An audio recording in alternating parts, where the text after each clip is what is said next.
Fashion is all about the here and now. What's a must-have one year can look extremely dated the next.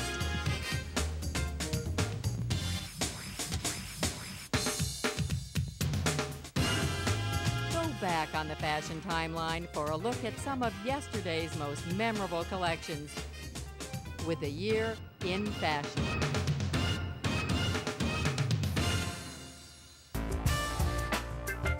A sense of new beginnings was especially poignant at the start of 2005. The world struggled to recover from the tsunami that devastated Southeast Asia just days before the new year. We lost the beloved Pope John Paul II, but soon anointed Benedict XVI. We battled nature again as Hurricane Katrina ravaged America's South. This cycle of loss and renewal was quietly echoed on the runways with a flurry of whites for spring, blacks for winter, and the ascent of a new designer and revived vision at Yves Saint Laurent. Stefano Pilati skillfully moves the house out of the Tom Ford era with a pretty retro-tinged debut.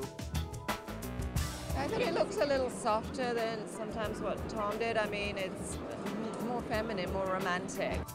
Meet the most sought-after model of 2005, Daria. And the most coveted designer, Lanvin Alber Elbaz. Albert is leading the way. I mean, he's like a designer of the moment. Revisit the hottest trends of 2005, from voluminous proportions to the return of black. See one of the year's most critically divisive collections, Marc Jacobs' Gothic Winter Fantasy. Plus, the Metropolitan Museum honors one of the most influential designers in history, as well as the most prolific designer of our time, with a Chanel exhibit all the way from Coco to Karl.